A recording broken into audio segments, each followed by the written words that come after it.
In this video, I want to show you a few different ways to sort of force Pandas Python here to show you all the rows and columns in a data frame instead of truncating them or just kind of having to show you a few at a time. So we're going to be writing in Python here. We're working in Google Colab. And there's three different ways that I can show you this that are pretty simple ways to do it. And the reason why we do this is, again, whenever you open up a data set, oftentimes they're huge, okay? Usually you've got hundreds to thousands to even millions of rows. You might have dozens of columns. And a lot of times you want to just kind of go through and use your knowledge to find the NAs, find the outliers, things like that. But sometimes you want to see it, okay? Or sometimes you might just want to prove to yourself that your sort or your rename or you're putting everything in lowercase actually did what you wanted it to do. This is a way to do that, okay? And there's three different ways. So the first way I want to show you is just using a Google Colab feature here called Interactive Table. Okay, so we're going to import libraries. We're going to do our data science in Pandas, and then we're going to import Seaborn here just to use the Penguins data set from Seaborn. And I'm sure you guys are familiar with this, whether you use Colab or Anaconda, Jupyter, or whatever. A lot of different softwares are going to basically show you this. So this data set has 344 rows, 7 columns. Okay, it has no problem showing you these columns. They don't even take up my whole screen here, and I'm zoomed in. 344 rows, though, yeah, that gets a little long. Okay, you can think about Excel spreadsheets. You got 344. You're scrolling for a second or two. Even if you got a fast mouse, it takes a minute. So here's the problem. You see the first 5, then it truncates, and you see the last 5. And it gives you an idea what's going on here. Okay, we got some NA values. Looks like they're mostly capitalized, like a decimal point. Okay, you can kind of see the data there. But sometimes it's nice to actually just go back to your Excel roots and see what it is you're working with, okay? So Google Colab has this really cool feature right over here. Whenever you open up a data frame, it looks like a little calculator or calendar or something. And it says, convert this data frame to an interactive table.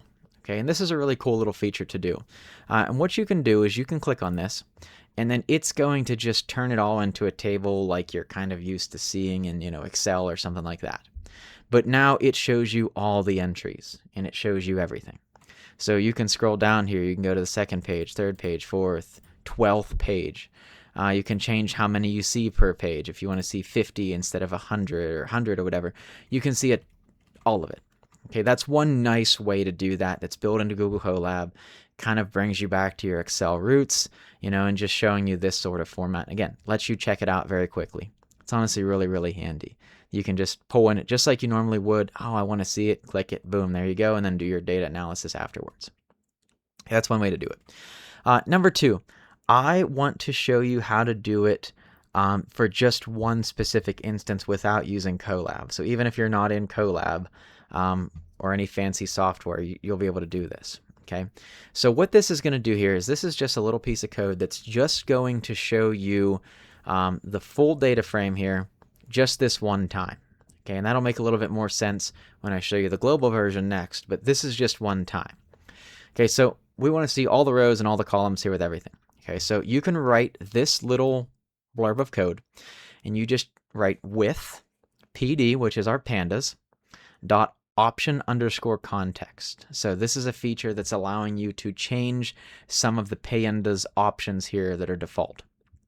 Okay, we're going to open up some parentheses, and in quotes, you're going to write display dot max underscore rows, okay, with quote, and your quote, put a comma, and then we're going to assign that to none. We're going to write in just none with a capital N.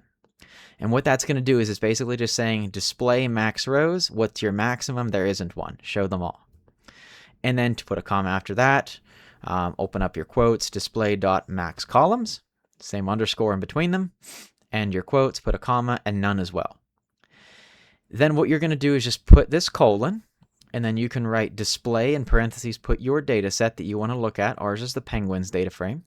And then you can go ahead and run that, and as you can see, then it forces Pandas to open up the whole thing. Okay, you've got all your columns here, which I only have 7, so it doesn't really need to do much work there. But as you can see, I can now scroll down through all 344 rows that I've got here. Okay, and the nice thing about this is it doesn't change any settings permanently. It just does it right here. So if you go back and run that Penguins You look at penguins again here, which we can just do that real quick. Let's say I go back and I just want to see penguins. Okay. As you can see, it's still going to truncate it. Okay. It doesn't change that setting permanently. It just does it right here, which is a nice little way to do that. Okay. If you need to see that code again, it's with pd.option_context, and then in parentheses, your display max rows, none, display max columns, none. Don't forget the colon, and then display and penguins.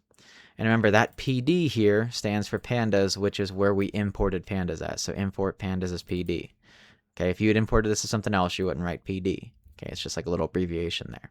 Okay. As you do this, your scroller might annoy you. So I'm using the scroll bar over here. Your mouse might start to bug you because you've got a lot going on here. So that's how to do it just in this quick little instance just once. This is like the cleanest and best way to do it, okay? There is one more, a little more extreme way that I want to show you though, and that's to change your global settings, okay? So what you can do here is how we change those settings to that one instance, you can set that option that way permanently, basically for this, version, whatever you're working on, this whole notebook, okay? So what you can do is you can do PD, which is our pandas, .set_option, okay, and then you can open up parentheses, same thing like we did above, display.max_rows and your quotes, comma, and set it to none. Okay, remember capital N, none. And then you can do that same thing for your column. So pandas.set_option, open up your parentheses, open up some quotes, display.max_columns, once again, comma and none. So that sets your max rows and columns. You could also put in a number here instead of none if you want to set it to 100 or 50 or 10 or whatever. But I'm going to set it to none so I see everything. Now if you go ahead and run penguins, it's going to show you everything just like it did up here, but it's going to do that permanently. Okay, every time you go to look at a data frame, you now change the global settings. Okay, which can be a bit of an issue because let's say you pull in another data frame and you're like, I don't want to see all of this one. Let's say it has like 10 million rows and it's like, no way I want to see all that. I just want to see this one because it has 300. That could be an issue. If you do this though, and later on in your code or for whatever reason you want to reset those settings, I'm going to show you how to do that. All you do is just quick pd.reset_option and type in that display.max_rows in quotes, and you do the same thing for your column. So pd.reset_option, and then in parentheses and quotes, display.max_columns.